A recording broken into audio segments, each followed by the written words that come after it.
कोशिका का बिजली घर कहलाता है? तो बेटा सबसे सही बात है कि ये माइटोकॉन्ड्रिया होता है। ठीक है, माइटोकॉन्ड्रिया में ही क्या होता है कि एटीपी जो आपकी बॉडी में बनी हुई होती है, उस बॉडी को बर्न करके वहाँ पे क्या होता है, एनर्जी का फॉर्मेशन होता है, और उसी एनर्जी का इस्तेमाल आपकी पूरी शरीर करती है। तो इसलिए क्या कहा जाता है कि कोशिका के अंदर जो माइटोकॉन्ड्रिया सेल ऑर्गेनेल्स है, यानी ये कोशिकांग होता है बेटा। क्या होता है? कोशिकांग। ये power house of the cell कहा जाता है, यानी कि बिजली घर, माइटोकॉन्ड्रिया। एकदम क्लियर? चल दूसरा, कोशा का ऊर्जा घर किसे कहते हैं? तो हाँ, कोशा या कोशिका या सेल, ये तीनों बातें एक ही हैं, बिल्कुल आप ये बात याद रखिएगा। तो इसका मतलब ये हो गया कि ये भी बात एक ही है बेटा। वो क्या है? माइटोकॉन्ड्रिया। कोई दिक्कत? चलो तीसरा क्वेश्चन आपके लिए है कि सजीवों में आनुवांशिकता की इकाई क्या है? तो याद रखिएगा कि आनुवांशिकता की इकाई, द यूनिट ऑफ हेरिडिटरी क्या होता है आपका? ये होता है डीएनए बेटा। बहुत सही, बिल्कुल। क्या होता है? डीएनए, बिल्कुल सही। आनुवांशिक पदार्थ में अचानक परिवर्तन क्या कहलाता है? अचानक परिवर्तन, इसको इंग्लिश में कहते हैं बेटा म्यूटेशन। क्या कहते हैं? म्यूटेशन। इंग्लिश में हाँ, इस हिंदी में कहते हैं इसको उत्परिवर्तन। क्या कहते हैं? उत्परिवर्तन। तो आनुवांशिक पदार्थ में अचानक जो परिवर्तन होता है उसको क्या कहते हैं? उत्परिवर्तन। देखो कभी कभी क्या होता है ना, कुछ लोगों में अचानक से डिफेक्ट आ जाता है, अचानक से डिफेक्ट आ जाता है। जैसे आप कहीं कहीं ऐसे लोगों को देखोगे जिनमें कुछ कुछ हाथी जैसा नाक होता है। ऐसा आप कभी कभी देखो, कुछ लोगों का ऐसे पैदा होने के कुछ मतलब कुछ दिन बाद ही क्या उनके पैर बड़े मोटे मोटे से होते हैं। ठीक है, कुछ बच्चे क्या होते हैं उनमें 6-6, 7-7 उंगलियां हो जाती हैं। समझ रहे हो? तो इस तरीके का जो म्यूटेशन होता है इसी को उत्परिवर्तन कहते हैं। ठीक है, अब आगे आइए, पांचवा क्वेश्चन बेटा ध्यान से देखिए। निम्न में से किसमें कोशिका भित्ति पाई जाती है? कोशिका भित्ति का मतलब होता है बेटा सेलवाल। तो सेलवाल मैं आपको बताऊं ये पाया जाता है आपका स्पाइरोगाइरा में। किसमें? स्पाइरोगाइरा। अमीबा में भी नहीं पाया जाता, यूग्लिना में भी नहीं पाया जाता, पैरामीशियम में भी नहीं पाया जाता। ये आपका किस में पाया जाता है? ये आपका स्पाइरोगाइरा में पाया जाता है। ओके, अब आ जाओ क्वेश्चन नंबर 6। क्वेश्चन नंबर 6 को ध्यान से देखो। जीवों की संरचनात्मक इकाई, बेटा यहाँ पे केवल संरचनात्मक लिखा है। मैं आपको ये बता दूं, cell is the structural and functional unit of the cell. इसका मतलब सेल क्या होती है? कोशिका। ये संरचनात्मक और क्रियात्मक इकाई दोनों होती है। तो याद रखना क्या है इसका आंसर? इसका आंसर है कोशिका, डी वाला ऑप्शन। चलो आ जाओ क्वेश्चन नंबर 7। क्वेश्चन नंबर 7 में जैसे ही आप आओगे, कहता है कि किस ग्रंथि के द्वारा इंसुलिन हार्मोन का स्रावण होता है? इंसुलिन। तो इंसुलिन का जो हार्मोन का स्रावण होता है बेटा, वो होता है आपका आग्न्यासिक यानी पेनक्रियाज से। किससे? पेनक्रियाज या आग्न्याशय, इंसुलिन। और एक बात मैं आपको और बता दूं, इंसुलिन के टीके लगवाए जाते हैं जब आदमी को डायबिटीज होती है। जब डायबिटीज होती है तो इंसुलिन के टीके लगाए जाते हैं, ये भी बात याद रखना। चलो क्वेश्चन नंबर 7 बेटा, निम्न में से कोशिकीय नहीं है कौन सा? जीवाणु, अमीबा, पैरामीशियम या विषाणु? तो बेटा जी इसमें विषाणु, हाँ वायरस जिसको आप कहते हो बेटा, वायरस, वो उसको कोशिका कहा नहीं जाता। हाँ ठीक है, हाँ। चलो क्वेश्चन नंबर 9, निम्नलिखित में से किस वैज्ञानिक ने कोशिका की खोज की थी? तो एक बात याद रखिएगा बेटा, कोशिका की खोज, लेकिन मृत कोशिका की खोज इसने करा था। ये बात ढंग से लिखी नहीं गई है, तो आपका आंसर है रॉबर्ट हुक। लेकिन अगर आपसे ये कहा जाए कि लिविंग सेल, हाँ एंटोनी वॉन ल्यूवेनहॉफ, एंटोनी वॉन ल्यूवेनहॉफ। तो ये बात याद रखिएगा, बहुत अच्छा, वेरी गुड बच्चा। क्वेश्चन नंबर 10 में आ जाओ। क्वेश्चन नंबर 10 क्या कहता है आपसे? कहता है कि निम्न में से कौन एक कोशिकीय जीव है बेटा? तो इसमें अमीबा दिया गया है, अमीबा बिल्कुल सही जवाब है, बहुत बढ़िया, शाबाश। नेक्स्ट क्वेश्चन, निम्न में से कौन केवल पादप कोशिका में पाया जाता है बेटा? तो पादप कोशिका में सुनो, इसमें एक है तो तुम्हारा क्या है, एक है तुम्हारा गोल्जी बॉडी, एक है माइटोकॉन्ड्रिया, एक है राइबोसोम, एक होता है प्लास्टिड्स। हाँ याद रखना बेटा, प्लास्टिड्स यानी कि क्लोरोप्लास्ट हो गया, ल्यूकोप्लास्ट, टोनोप्लास्ट, यानी कि इसको हिंदी में बोलते हैं लवक। क्या कहते हैं? कल को बाई चांस जब तुम यूपीपीएमएस का पेपर दे रहे हो और उसमें प्लास्टिड ना लिख के लवक लिख के आ जाएगा तो तुम लवक भी लगा सकते हो। इसका मतलब इसमें डी वाला ऑप्शन आपका बिल्कुल करेक्ट है बेटा, बहुत बढ़िया, शाबाश। आ जाओ क्वेश्चन नंबर 12, निम्न में से ऊतक का उदाहरण कौन सा बेटा? ऊतक, ऊतक, हाँ हाँ, टिश्यू। तो इसमें ऊतक का जब आप एग्जाम्पल देखोगे तो इसमें आपको मिलेगा क्वेश्चन नंबर जो 12 है बेटा, इसमें रक्त, हाँ सही, बिल्कुल सही, क्योंकि ये जो ब्लड होता है, ब्लड एक तरीके का क्या है जानते हो? ये टिश्यू है। कौन सा टिश्यू? मैंने आपको बताया था ना ना ना ना, एपिथेलियल नहीं, एक कनेक्टिव टिश्यू है। हाँ ये क्या है? एक तरीके का कनेक्टिव टिश्यू है। बहुत बढ़िया, शाबाश। चलो आ जाओ नेक्स्ट क्वेश्चन बेटा। बहुत बढ़िया, आपके रिस्पॉन्स अच्छे आ रहे हैं, वेरी नाइस, बस ऐसे ही रिस्पॉन्स बने रहें। चलिए आइए लेते हैं अपना क्वेश्चन नंबर 13। क्वेश्चन नंबर बेटा 13 क्या कह रहा है, ध्यान सुनो। निम्न में से कौन पादप हार्मोन्स है बेटा? Adrenaline, thyroxine, gibberellin, insulin. हाँ याद रखिएगा, 13 में जो आपका आंसर है बेटा वो है आपका आंसर, बिल्कुल करेक्ट आंसर। कौन सा? सी वाला ऑप्शन है, जिबरेलिन। कौन सा? जिबरेलिन। ओके, तो चलो अब आ जाओ क्वेश्चन नंबर 14। क्वेश्चन नंबर 14 क्या कह रहा है कि संदेशों को स्थानांतरित करने वाली कोसा। हाँ, संदेश का मतलब होता है जो मैसेजेस को एक स्थान से दूसरे स्थान पर, जैसे आपको कोई पकड़ता है, जैसे आपको कोई मान लो कि आपको कोई थोड़ा सा पेन देता है कहीं, है ना, पकड़ के, है ना, आपकी उंगली को दाब देता है तो आपको दर्द होता है। तो एक्चुअल में दर्द महसूस कब होता है? आपको दर्द महसूस तब होता है जब आपकी ये जो सेंसरी न्यूरॉन्स होती हैं, न्यूरॉन्स, ये क्या करती हैं, मैसेज कहाँ से, उस पर्टिकुलर प्लेस से माइंड को भेजती हैं। तो इनका काम होता है बेटा, ये किसका काम होता है? ये होता है तंत्री कोशिकाओं का। क्लियर? ओके, आ जाओ। डीएनए का डबल हेलिकल पोडेल किसने दिया था? हाँ बेटा, बहुत बढ़िया क्वेश्चन है ये आने का संभावना Watson and Crick, Watson and Crick. तो डीएनए का ये जो मॉडल है बेटा, जो आप ऐसे देखते हो ना टेढ़ा मेढ़ा संरचना कहीं लैब वगैरह में, तो वो जो टेढ़ी मेढ़ी संरचना होती है सीढ़ियों जैसे, वो वाटसन एंड क्रिक नाम के साइंटिस्ट ने दिया था। वेरी नाइस, गुड है। आ जाओ क्वेश्चन नंबर बेटा 16। क्वेश्चन नंबर 16 क्या कह रहा है कि पौधों में जल का अवशोषण किस अंग के द्वारा होता है? अरे भाई जड़ के द्वारा होता है यार, और किसके द्वारा होगा? क्वेश्चन नंबर 7, जंतु कोशिका की सबसे बड़ी परत, बाहरी परत, सॉरी, सबसे बाहरी परत कौन सी होती है बेटा? यस, प्लाज्मा झिल्ली। बहुत बढ़िया, आ जाओ। हाँ, जंतु की तो ये प्लाज्मा झिल्ली होती है, ठीक है। चलो, प्रोटीन की फैक्ट्री बेटा इसमें राइबोसोम होगा आपका। क्या होगा? राइबोसोम। ये जो बातें मैं बता रहा हूं बिल्कुल ध्यान से सुनना।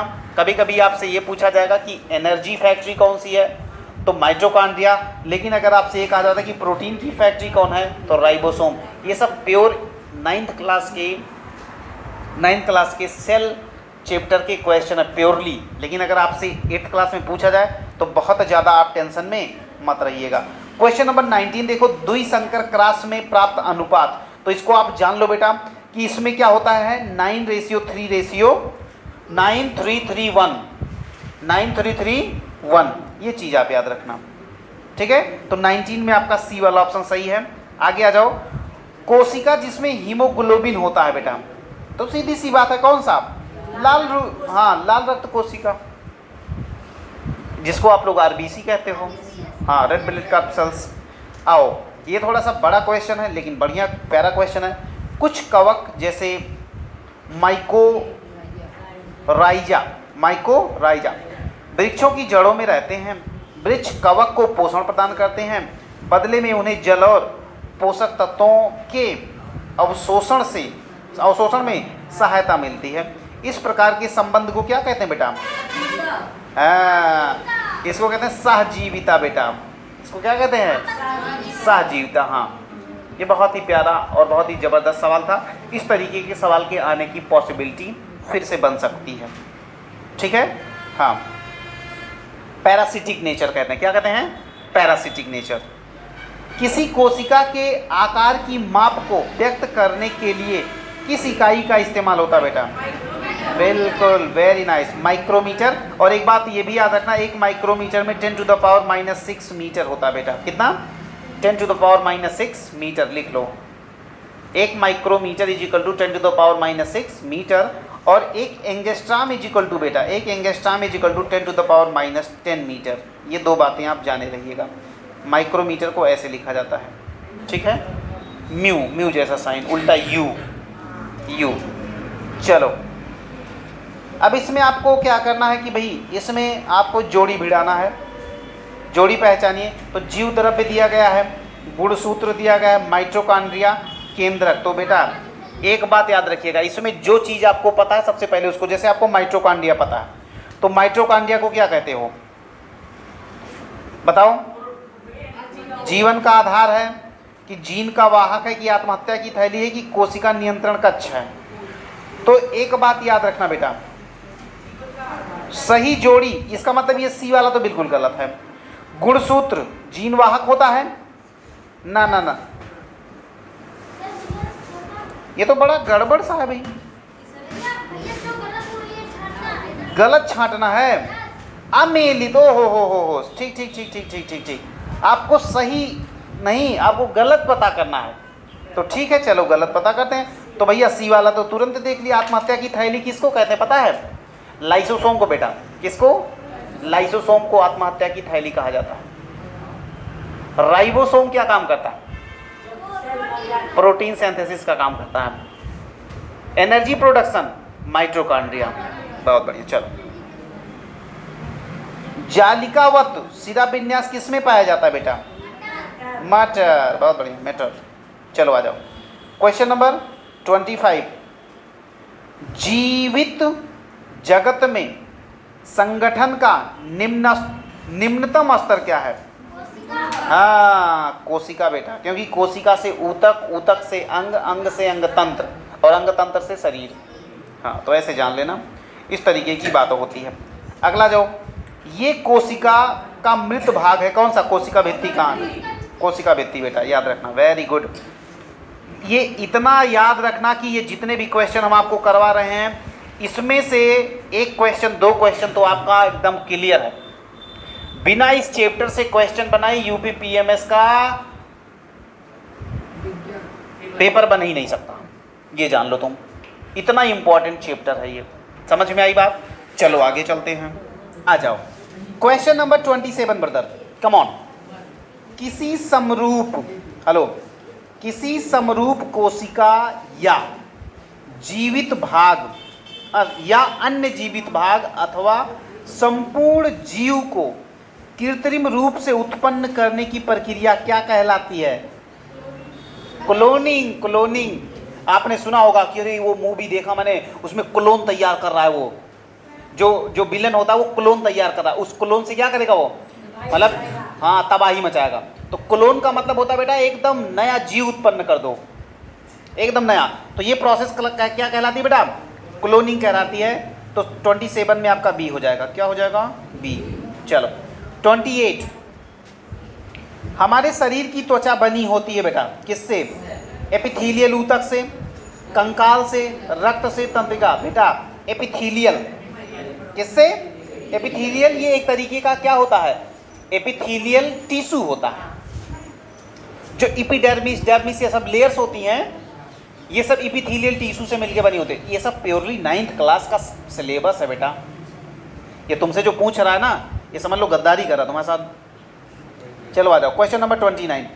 एक कोशिका विभाजन के दौरान क्या होता है? एक कोशिका विभाजन के दौरान सबसे पहले क्या होता है बेटा? सबसे पहले कोशिका द्रव्य पहले और फिर केंद्रक विभाजित होता है। सबसे पहले क्या विभाजित होता है? कोशिका द्रव्य, फिर उसके बाद केंद्रक। ये मत सोचना कि पहले केंद्रक विभाजित हो जाता है, पहले आपका कोशिका द्रव्य। ठीक है, ओके, आ जाओ आगे चलते हैं। क्वेश्चन नंबर 30, मुर्गी का अंडा है, क्या है बेटा? ये एकल कोशिका है। समझ में आई बात? इसका मतलब जो मुर्गी का अंडा देखते हो वो एक कोशिका है, इसीलिए कहा जाता है दुनिया की जो सबसे बड़ी कोशिका है वो क्या है?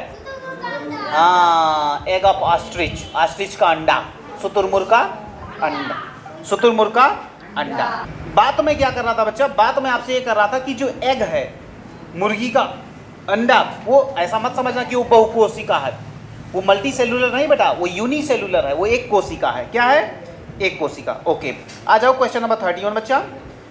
मैं कोशिका की गतिविधियों के नियंत्रण केंद्र के रूप में कार्य करता हूं। मैं कौन हूं? केंद्रक बेटा।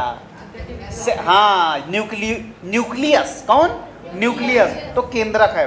याद रखना, अगर कोई ये कहे who is the controller of cell, जैसे कहा जाता है तो केंद्रक, याद रखना कंट्रोलर का काम करता है। जैसे अभी हाँ, नियंत्रक, जैसे कोई बहुत बड़ा सिस्टम होता है तो सिस्टम में एक ऐसा बंदा होता है जो सब कुछ हैंडल करता है, ठीक है? तो वो बंदा कौन है सेल में? वो बंदा सेल में कौन है? केंद्रक है बेटा। बहुत बढ़िया, शाबाश। आ जाओ क्वेश्चन नंबर 32 बेटा। प्रथम आनुवांशिक पदार्थ हो सकता है कौन बेटा? बताओ। Yes, DNA. चलो आ जाओ क्वेश्चन नंबर 33 बेटा। जीव विज्ञान शब्द किसने दिया? कौन? लैमार्क बेटा, लैमार्क। याद रखना, लैमार्क। ये जो वर्ड है जीव विज्ञान, बायोलॉजी, ये किसके द्वारा दिया गया है? लैमार्क। याद रखना। चलो 34, क्वेश्चन नंबर 34 आपसे क्या कह रहा है? कोशिकीय क्रियाओं का नियंत्रण करने वाला अंग, फिर से वही क्वेश्चन आ गया बेटा, केंद्रक। याद रखना, दो पे ज्यादा क्वेश्चन बना, एक माइटोकॉन्ड्रिया और एक केंद्रक, और दूसरा अगर सुसाइड बैग तो लाइसोसोम। याद रखना, ये 2-3 अंग तो एकदम रट डालो, बात समझ में आ रही? और हाँ, प्रोटीन, राइबोसोम, हाँ ये 2-3 हैं कलाकार। अब चलो बेटा आ जाओ क्वेश्चन नंबर 35। क्वेश्चन नंबर 35 क्या कह रहा है बेटा? निम्न में से कौन सा हार्मोन रुधिर में कैल्शियम के स्तर को नियंत्रित करता है? हाँ, तो याद रखना, पैराथायराइड हार्मोन, पैराथायराइड हार्मोन। तो इस तरीके से हम लोगों ने 35 क्वेश्चंस जो कि सेल से रिलेटेड था, सेल स्ट्रक्चर और फंक्शनल यूनिट, इस चैप्टर से था। एक बार उसको फटाफट रिवाइज कर लो, फिर हम लोग नेक्स्ट चैप्टर पे आ जाते हैं। ओके, चलो अब हम लोग फिर से एक नए क्वेश्चन की सीरीज लेते हैं और उस क्वेश्चन की सीरीज को क्या करते हैं, फटाफट से सॉल्व कर लेते हैं बेटा। चलो क्वेश्चन नंबर 1 जो आपकी स्क्रीन पे है, ध्यान से देखिएगा। सॉरी, निम्न में से पाचक एंजाइम नहीं है बेटा, तो पेप्सिन है, रेनिन है, हाँ एमाइलोप्सिन भी है, इसमें इंसुलिन नहीं है बेटा, इंसुलिन नहीं है। चलो, पित्तरस स्रावित होता है कहाँ से? नहीं बेटा, यकृत, लीवर से। पेनक्रियाटिक जूस, पित्तरस, ये कहाँ से आता है? ये पित्त, यकृत से आता है बेटा। कहाँ से? यकृत, पित्तरस। आ जाओ इधर आओ। 3rd नंबर, स्वस्थ दांतों और हड्डियों के लिए आवश्यक है बेटा कैल्शियम, इसीलिए कहते हैं कि हड्डी खाओ। क्वेश्चन नंबर 4, मजाक कर रहे हैं तो उसमें मत ले लेना, तो घर पे जाओ और हड्डी मांगने लगो। चलो, पत्तियों में भोजन किस रूप में एकत्रित होता है बेटा? Starch. Question number 5, come on. पौधों में किस क्रिया द्वारा ऑक्सीजन प्रदान कर, पौधे हमें, यस बेटा यस, प्रकाश संश्लेषण। चलो, वृद्धि के कारण जीव में परिवर्तन होता है, हाँ किसमें? आकारियोमायतन, क्योंकि भाई जब वृद्धि होगी तो ऐसा थोड़ी होगा कि वो केवल भागेगा, ऐसा होगा कि वो बढ़ेगा, मोटा भी होगा, वजन है, हाँ सब कुछ। तो चलो, कोशिका में अतिरिक्त ऊर्जा का संचयन होता है कहाँ पे बेटा? हाँ वेरी नाइस, ये होगा एटीपी अणुओं में। याद रखना, यहाँ पे मैं तुम्हें एक बात और बता दूं बेटा, एटीपी का फुल फॉर्म कभी कभी पूछ, यस, एडेनोसिन ट्राई फॉस्फेट। बहुत बढ़िया। चलो, हाइड्रा अपना भोजन प्राप्त करता है कैसे बेटा? बोलो। हाँ, स्पर्शकों से। बहुत बढ़िया।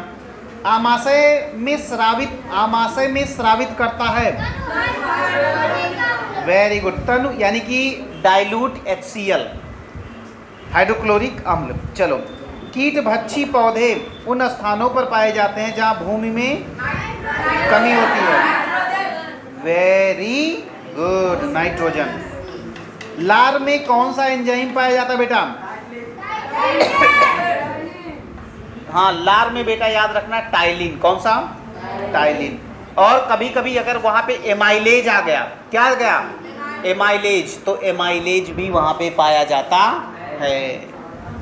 आहार नाल, सुनो, आहार नाल का सबसे बड़ा भाग कौन सा होता है बेटा? वेरी गुड, छोटी आंत। फिर से आ जाओ। प्रत्येक जबड़े में कृंतक दांतों की संख्या होती है कितना? वेरी गुड, कितना? 4। चलो, कूटपाद की सहायता से चलने वाले प्राणी हैं। बहुत बढ़िया बेटा, amoeba. Good good good good good, very good very good. Pseudopodia बोला जाता है बेटा उसको, जो किनारे किनारे उसके रोए जैसी संरचना होती है जिससे वो चलते हैं। चलो आ जाओ, अगला आ जाओ, क्वेश्चन नंबर 16 बेटा। प्रत्येक निम्न पोषण स्तर से ऊपर के पोषण स्तर पर कितनी ऊर्जा प्रवाहित होती है बेटा? वेरी गुड, 10% बेटा, याद रखना। चलो, किस ऊर्जा में, हेलो, किस जंतु में स्पर्शक भोजन ग्रहण करने में सहायता होता? अभी पढ़ा था, हाइड्रा। इसमें से कौन सा जोड़ा सही नहीं है? बोलो। याद रखना, इसमें ब्रिक जो होता है बेटा, ब्रिक, ये प्रजनन जो लिखा है ये गलत है, क्योंकि ये जो किडनी होती है बेटा, ये फिल्ट्रेशन के लिए काम आती है। ब्रिक माने किडनी होता है। हाँ, चलो आ जाओ। भोजन का पाचन कहाँ पे होता है? बोलो। बड़ी आंत में। बहुत बढ़िया। कौन सा अंग अमीबा को भोजन ग्रहण करने में मदद करता है? कूटपाद बेटा। कौन सा? कूटपाद। आ जाओ 21 में। खरगोश में आहार नाल का कौन सा भाग सेलुलोज के पाचन में संबंधित है? याद रखना, ये बहुत ही इंपॉर्टेंट क्वेश्चन है। सीकम। कौन सा? सीकम। जठर रस स्रावित होता है बेटा कहाँ पे? हाँ, आमाशय द्वारा। कहाँ पे? आमाशय द्वारा। बहुत बढ़िया, बहुत अच्छे बच्चे। Question number 23। दूध में उपस्थित प्रमुख पोषक तत्व कौन सा है बेटा? कैल्शियम। इसका मतलब अभी आपने कहा था कि हड्डियों और दांतों को मजबूत करने के लिए क्या? कैल्शियम। और दूध में सबसे इंपॉर्टेंट क्या? कैल्शियम। तो इसका मतलब अगर हड्डियों को मजबूत करना है तो क्या? अगर हड्डियों को मजबूत करना है तो दूध पियो। बहुत बढ़िया। चलो आ जाओ, क्वेश्चन नंबर 24 बेटा। आ जाओ क्वेश्चन। कीटों को, अरे बेटा सुनो, कीटों को पकड़कर अपना आहार बनाने वाले पादप का नाम। बहुत ही प्यारा क्वेश्चन है, बहुत ही प्यारा जवाब है इसका, है घटपर्णी। बहुत बढ़िया, बहुत बढ़िया। चलो आ जाओ, क्वेश्चन नंबर 25 बेटा। पित्तरस संग्रहित होता है। बहुत बढ़िया बेटा, ये होता है पित्ताशय में। अगला आ जाओ, अमरबेल किसका उदाहरण है? परजीवी बेटा। अभी मैंने हाँ, परजीवी अभी मैंने बताया था ना कि ऐसे पौधे जो दूसरे पौधों के ऊपर रहते हैं और उनसे अपना भोजन ग्रहण करते हैं। बहुत बढ़िया। क्वेश्चन नंबर 27 बेटे। निम्नलिखित में से किस अंग की भीतरी सतह पर रसांकुर पाए जाते हैं? छोटी आंत। छोटी आंत यानी स्मॉल इंटेस्टाइन, यानी क्षुद्रांत बेटा। क्षुद्रांत। अरे बेटा, छोटी आंत को क्षुद्रांत कहते हैं, बड़ी आंत को बृहदांत्र कहते हैं। बृहदांत्र। आओ क्वेश्चन नंबर 28, लास्ट क्वेश्चन। पित्त का उत्पादन कहाँ होता है बेटा? कहाँ पे? यकृत में। इसका मतलब पित्त कहाँ पे उत्पन्न होता है? यकृत में। तो ये 28 क्वेश्चन ये भी अपने क्लियर हो गए। 35 क्वेश्चन पहले हुआ था, तो 35 और 28 63 क्वेश्चंस आपके अपने हो चुके। Very good. चलिए अब चलते हैं नेक्स्ट बेटा। वन जो आपसे ये पूछने की कोशिश कर रहा है बेटा, वो पूछ रहा है कि श्वेत रुधिर कणिकाओं का प्रमुख कार्य क्या होता है? तो बोलो बेटा, श्वेत रुधिर कणिकाओं का काम बोलो। हाँ, रोगों से शरीर की रक्षा करना। WBC इसका काम होता है कि बाहर से आने वाली जितनी भी एजेंसीज होती हैं उन सब से रक्षा करता है। बात समझ में आई? इसको रोग प्रतिरोधक क्षमता जिसको कहते हो ना, रोग प्रतिरोधक क्षमता, ये बढ़ाने या घटाने का काम जो होता है ये किसके अंडर में होता है? WBC बेटा। चलो क्वेश्चन नंबर 2, मनुष्य के हृदय में कितने कक्ष पाए जाते हैं? 4 होता है बेटा। चलो, मानव हृदय में प्रकोष्ठों की संख्या बेटा? 4। बहुत बढ़िया। अब देखो, प्रकोष्ठ आप लोग चैम्बर बोलते हो ना, वो चैम्बर, दोनों क्वेश्चन में कोई अंतर नहीं है बेटा, समझ रहे हो? हाँ, आओ नीचे आओ। क्वेश्चन नंबर 4, निम्न में से सर्वदाता कौन है?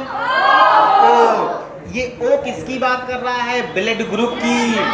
बेटा जी, ब्लड ग्रुप जो आपका होता है ए बी और ए बी, ए होता है, बी होता है, ए बी होता है और ओ होता है। हाँ, ये भी होता है बेटा, इसमें पॉजिटिव निगेटिव भी होता है, लेकिन अभी आपके लेवल पे ठीक है। ओ सबको दे सकता है, इतना जानो, और ए बी सबसे ले सकता है। मतलब ये भिखारी टाइप के लोग होते हैं बेटा। कौन? ए बी वाले। मजाक कर रहे हैं, दिल पे मत लेना। चलो, रुधिर का थक्का जमाने में, ए बेटा सुनो, रुधिर का थक्का जमाने में कौन काम आता है? Very good. इसका मतलब आपका क्या होगा? प्लेटलेट्स। प्लेटलेट्स। चलो, पल्मोनरी सिरा बेटा, पल्मोनरी सिरा खुलता है कहाँ पे? 6। अब ये आएगा आपका कहाँ? बायां अलिंद। बायां अलिंद। अब सुनो ध्यान से, आगे चलो। निम्नलिखित में से सर्वग्राही कौन? ये भी है बेटा, बहुत बढ़िया। निम्न में से सही मिलान चुनिए। अब की बात सही मिलान पूछ रहा है। बस, रक्त का थक्का बनना, प्लेटलेट। चलो 9 में आ जाओ। किस ब्लड ग्रुप में प्रतिरक्षी नहीं पाया जाता? ये बहुत ही इंपॉर्टेंट क्वेश्चन है बेटा, इस पे स्टार लगाओ। तो याद रखना, ये है आपका ए बी ग्रुप में। ए बी ग्रुप में आपका प्रतिरक्षी नहीं पाया जाता, इसीलिए जिसका भी ब्लड ग्रुप ए बी होता है, याद रखना, ए बी वाले थोड़ा सा कमज़ोर माने जाते हैं, थोड़ा सा कमज़ोर माने जाते हैं। उनके ऊपर किसी भी रोग का जो इफेक्ट होता है वो बहुत जल्दी होता है। बदकिस्मती से मेरा भी ब्लड ग्रुप क्या है? ए बी पॉजिटिव है। ठीक है, चलो आ जाओ। किस रुधिर वर्ग में प्रतिजन अनुपस्थित होता है बेटा? तो याद रखना ओ। तो ए बी में प्रतिरक्षी नहीं पाया जाता और ओ में प्रतिजन। चलो 11 नंबर में आ जाओ बेटा। रक्त का लाल रंग किस वर्ण के कारण होता है? हीमोग्लोबिन। बहुत बढ़िया। फूलों को लाल रंग प्रदान कौन करता है? बेटा ल्यूकोप्लास्ट। ल्यूकोप्लास्ट याद रखना, ल्यूकोप्लास्ट। फिर आओ, एक कोशिक जीव में परिवहन होता है, कैसे होता है बेटा? विसरण के द्वारा। कैसे? विसरण, जिसको आप लोग डिफ्यूजन कहते हो। क्या कहते हो? डिफ्यूजन। चलो आ जाओ, अगला क्वेश्चन। सही मिलान करना है बेटा। ऑक्सीजन पहुंचाने का सही क्रम क्या होता है? तो याद रखना, इसमें नहीं, वायु से नाक, नाक से श्वास नली, श्वास नली से फेफड़ा, फेफड़े से रक्त, रक्त से कोशिका। तो सी वाला ऑप्शन आपका बिल्कुल सही है और ये इंपॉर्टेंट भी है बेटा। क्वेश्चन नंबर 15, पादपों में जल का परिवहन कैसे होता है? ए जाइलम के द्वारा। बहुत बढ़िया। आ जाओ। रक्त में ऑक्सीजन का, सुनो सुनो, रक्त में ऑक्सीजन का परिवहन होता है कैसे बेटा? वेरी गुड, कैसे? हीमोग्लोबिन से। आ जाओ क्वेश्चन नंबर 17। जल और पोषक तत्वों के परिवहन के लिए पादपों में कौन होता है बताओ? वेरी गुड बेटा, ये होगा आपका जाइलम। ठीक है, आगे आ जाओ। रक्त परिसंचरण की खोज, वेरी गुड, विलियम हार्वे बेटा। कौन? William Harvey. शरीर का अंग जिसमें रक्त का ऑक्सीकरण होता है, बोलो बोलो। हृदय यानी कि आपका हार्ट बेटा, हार्ट, दिल, दिल जिसको कहते हो, दिल। आ जाओ। मानव रुधिर का लाल रंग किसके कारण होता है? दोबारा पूछा गया, ये हीमोग्लोबिन के कारण होता है। रुधिर का लगभग कितना प्रतिशत भाग रुधिर कणिकाओं से बना होता है? वेरी गुड बेटा, कितना प्रतिशत? 70? 40% बेटा, 40%, 40%। चलो, मेढक के हृदय में होता है, क्या होता है? 2 अलिंद और 1 निलय, 2 अलिंद और 1 निलय। और याद रखना, मनुष्य में दोनों 2-2 पाए जाते हैं, दाया निलिंद और बाया अलिंद, दाया निलय और बाया निलय, तो 2-2। चलो आ जाओ 23 नंबर। पादपों में खाद्य पदार्थों का परिवहन, फ्लोएम बेटा, याद रखना, जल जाइलम से और खाद्य पदार्थ फ्लोएम से। चलो क्वेश्चन नंबर 24। रक्त के छनन की विधि कहलाती है बेटा, बोलो। वेरी नाइस, ये होता है बेटा आपका अपोहन। चलो क्वेश्चन नंबर 25, बहुत ही प्यारा क्वेश्चन बेटे। मानव मस्तिष्क को सुरक्षा कौन प्रदान करता है? खोपड़ी। तो समझ में आई बात? तो ये आपका 63 + 25 कितना हो गया?